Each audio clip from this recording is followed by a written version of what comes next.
ដោយសារតែគ្រោះថ្នាក់ចរាចរណ៍ញាតិញោមមួយរំពេចក៏បដិវៈហេតុមួយរំពេចធ្វើឲ្យជីវិតរបស់គាត់ត្រូវឃ្លាតចាកអំពីលោកនេះទៅដោយមិនបានលាមិនបានលាទាំងម្ដាយមិនបានលាទាំងឪពុកមិនបានលាទាំងញាតិបងប្អូនប្រុសស្រីទាំងអស់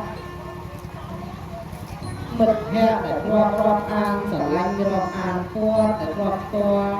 អ្នកភូមិផងរបងជាមួយតែធ្លាប់ផងក៏គាត់មិនបានលាការបាត់បង់នេះលោកសម្ដែងនៅក្នុងពធថាជីវិតនេះវាអត់ទៀងទាត់វាស្ថិតនៅក្នុងសមញ្ញលក្ខណៈធម៌ទាំងឡាយ3យ៉ាង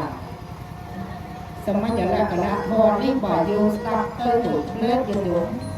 ងស្ដាប់ទៅយើងគិតថាអូសមញ្ញលក្ខណៈធម៌នេះបើស្ដាប់ទៅដូចជាសាមញ្ញយើងស្ដាប់ទៅដូចជាធម៌ដែលសាមញ្ញណាប៉ុន្តែញាតិញោមទាំងអស់ស្ដាប់ហើយគិតពិចារណាទាំងអស់គ្នាញាតិញោមអ្នកនៅរស់ហ្នឹងត្រូវគិតពិចារណាទាំងអស់គ្នាពិចារណាថាម៉េចពិចារណាថាជីវិតនេះញាតិញោមវាអត់មានកំណត់អាយុជីវិតសំខាន់ថាវ័យណាទៅស្លាប់វ័យណាទៅនៅទេញាតិញោមអត់អាចកំណត់បានបុណ្យកុសលរបស់យើង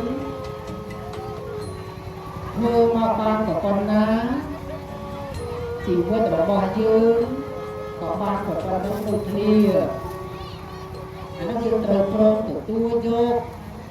គ្រប់គ្នានេះហើយក៏អត់មានអ្នកណាម្នាក់អ្នកណាមួយដែលការមកចង់ព្រាត់ចង់ឃ្លាតអំពីមនុស្សដែលជាទីស្រឡាញ់ចង់ឃ្លាតអំពីកូនដែលជាទីស្រឡាញ់ចង់ឃ្លាតអំពីអ្នកម្ដាយឬឪពុកដែលជាទីស្រឡាញ់អត់ទេយុទ្ធញោមដែលនៅរួមពលទាំងអស់ហ្នឹងអត់មានអ្នកណាម្នាក់ថាចង់ឃ្លាតចង់បាយចង់ព្រាត់ទេយុទ្ធញោមតែវាតិចអត់ផុតវាតិចអត់ផុតលោកកំពុងតែនេះកិច្ចផុតទេតែកិច្ចអត់ផុតដូចគ្នាញោមទាំងអស់នេះកិច្ចផុតទេតែកិច្ចអត់ផុតដូចគ្នាក៏អាចារ្យទាំងប្រមាណ3-4នាក់ហ្នឹងកិច្ចផុតទេថាកិច្ចអត់ផុតទេថ្ងៃណាមួយពលណាមួយគណៈណាមួយដែលបត់នឹងឯងអស់ទៅកម្មនឹងឯងចូលមកកាត់ផ្ដាច់អាយុជីវិតសង្ខារនឹងឯងទៅឃ្លាតចោលកូនទៅឃ្លាតចោលប្រពន្ធទៅឃ្លាតចោលញាតិយើងឃើញទេអាហ្នឹងអញ្ចឹងបានជាលោក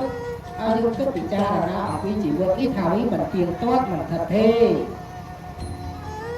ចឹងធម៌ទាំងឡាយ3យ៉ាងថ្ងៃនេះដែលគុណលើកយកមកសម្ដែងចែកជូនញាតិញោមជាពុទ្ធបរិស័ទទាំងអស់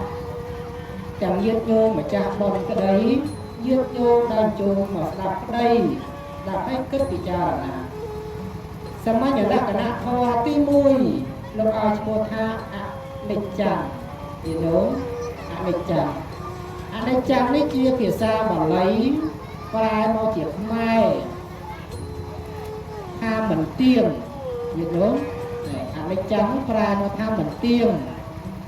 ហ្នឹងមិនទៀងអាម៉េចញាតិញោមមកដូច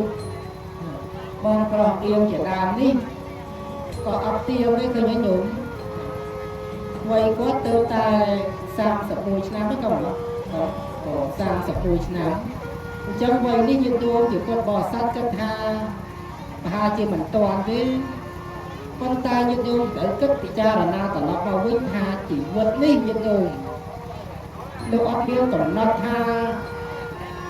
ចិត្តបានស្លាប់កាយបានស្លាប់កាយបានស្លាប់100បានស្លាប់ទេលោកឲ្យយើងគិតពិចារណាត្រឡប់មកវិញកើតមកងាកភ្លៀងស្លាប់ភ្លៀងក៏មានកើតមកឃើញពលឺថ្ងៃភ្លៀងស្លាប់ទៅវិញក៏មានកើតមកបានអាយុ5 6ឆ្នាំ10 20 30ឆ្នាំក៏ស្លាប់ទៅវិញក៏មានទេឃើញទេវាអត់ទៀងអញ្ចឹងបានជាលោកឲ្យយើងគិតពិចារណាថាកុំមើលងាយជីវិតនេះកើតមកម្នាក់ទាំងញោមក្តីទាំងនៅកំពុងតែទេសនេះក្តីញោមអ្នកណាមិនចង់ឲ្យរស់បានអាយុវែងនោះណាអ្នកណាមិនចង់ឲ្យរស់បាន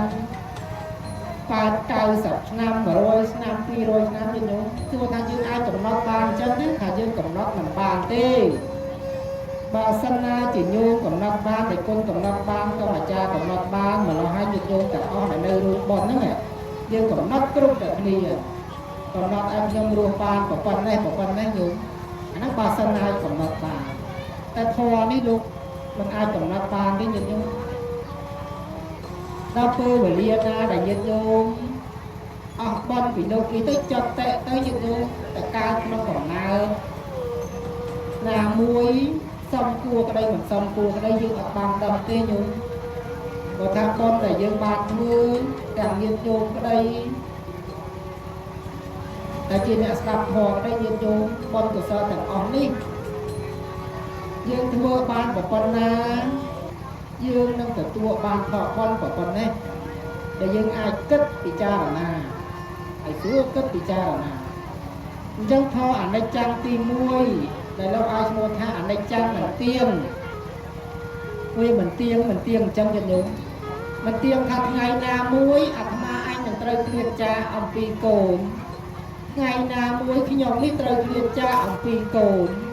ថ្ងៃណាមួយនេះខ្ញុំនេះត្រូវគ្រាចាអំពីលោកឪពុកថ្ងៃណាមួយខ្ញុំត្រូវគ្រាចាអំពីអ្នកម្ដាយថ្ងៃណាមួយខ្ញុំត្រូវគ្រាចាពីញាតិរបស់ខ្ញុំញោមលោកឲ្យយើងគិតពិចារណាអញ្ចឹងពិចារណារឿយនៅក្នុងជីវិតពិចារណាថាជីវិតនេះវាអត់ទៀងទាត់អត់ថិតថេរទេកើតមកតែតែជួបហើយគ្រួសារណាក៏មានមនុស្សស្លាប់ដែរញោមផ្ទះណាក៏មានមនុស្សស្លាប់តិចអត់ផុតទេនៅក្នុងសកលលោកយើងនេះយើងព្រមកើតមកជាមនុស្សយើងព្រមកើតមកហើយយើងត្រូវព្រមទទួលយកនៅការកើតចាស់ឈឺស្លាប់ជាច្បាប់ធម្មជាតិញោមអត់មានអ្នកណាមួយគេផុតទេ